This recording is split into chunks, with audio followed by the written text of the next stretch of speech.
So going into this movie, I honestly thought this was going to be Interstellar Part 2. Boy, was I wrong. And that's a good thing. Hey guys, thank you for joining the quest again today. I'm your host Marques Underwood, and today we'll be reviewing The Martian, which is directed by Ridley Scott, and it stars Matt Damon and Jessica Chastain and a whole bunch of other people. This is an A-list cast, and it all works out.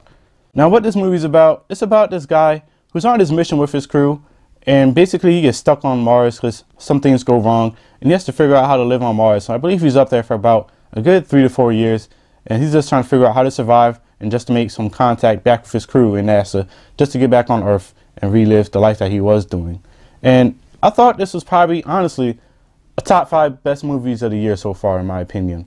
This movie, there's really no flaws with this movie. It's really good. I know a lot of people haven't really liked Ridley Scott's recent films like Exodus, Gods Among Us, which I thought was okay. Nothing really special, but it was cool. And I thought Prometheus was good, honestly. If you read between the lines and you just understand the history of aliens, I think you really like it, even though there are a lot of moments that were just unnecessary. But I thought it was pretty good still. But I know a lot of people don't like his stuff, and I must say this is probably his best film, probably since American Gangster. And that came out in like 2007. So kudos to him. I felt that the cast was really good. Matt Damon really held it in the scenes where he was by himself on Mars. I really believe that I was with him on Mars, just trying to understand what was going on and how to get back to the crew members. I was with Matt Damon in the movie. I really thought everybody else was good too. Jessica Chastain and her crew, they were good. I kind of felt like their scenes were just a little bit unnecessary, but I could deal with them, and the acting was always good. Donald Glover, he was pretty good too. He played like this guy that I think he was doing astrophysics or something like that, or astrodynamics, and he kind of came up with the idea of how to get Matt Damon back to Earth. His part was pretty cool. A lot of comic relief from him. And of course the stuff in NASA and the director of NASA and Chiwetel Ejofor, I believe that's how you say his name. I thought he was really good too. Probably the second best actor in this movie, in my opinion. But for me, by far, the star of this movie is Mars. Just the environment of Mars itself. If you've seen like pictures of Mars, this is like that times 10 in my opinion. Like, I was on Mars with Matt Damon, okay? I saw the grains of salt on the planets. I saw the little crater marks in the ground. It was just all really cool. It was just mind-blowing. I don't know how they did that, but I really enjoyed that. When the sandstorms came, I really felt like, you know, the crew members had to get back to their ship and stuff like that. It was just, I really was into that environment in that world. And that's kudos to Ridley Scott for making that transition, and also the actors for making me believe that they were there. You know, the best way to compare this movie is probably like Castaway, Tom Hanks movie, but in space instead of like on an island. That's probably the best way to describe this.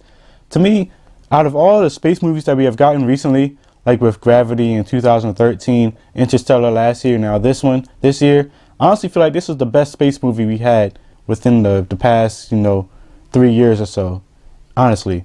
And this movie, in my opinion, should get Oscar nominated for Best Director, Best Actor, Best Cinematography, and Best Picture. Like, this has a chance. I know we're still early in Oscar season, but this was probably one of the best movies ever this year, in my opinion. You know, when Matt Damon would explain his science stuff, or everybody else for that matter, it didn't feel like a nerd thing. It felt cool because I knew it was exposition, but I needed it, and it felt like it was necessary in order for me to understand what was going on. And so for them to make that seem cool and really understandable for people like me that don't really know what the hell they're talking about, it's really kudos to them, in my opinion. And I like how they show like the politics in space, about how like if a crew member gets stuck in space or something and nobody knows, there's less issues for the government, and so they don't have to go through all the stuff, I guess, paperwork and all that fun stuff that they have to do. I like how they explore that side of the issue as well. So overall, I'm feeling a 4.9 out of 5 for The Martian. Matt Damon holds his own. Everybody else does too. The directing was great. Probably Ridley Scott's best movie in the past decade or so. Mars, it was just great to be on Mars. Something new. It was really cool. I like how they did the whole space thing, or how they were going through space. I really felt the zero G's going on too. My only downfall really is just the stuff with Jessica Chastain's character. I kind of felt like it could have been taken out of the movie. And the movie kind of could have been cut a little bit, but at the same time, it wouldn't have hurt the story the way it was. So I thought it was cool.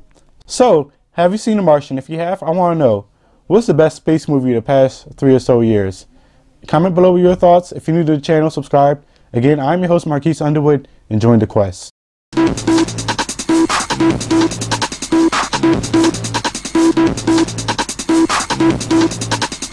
Peace.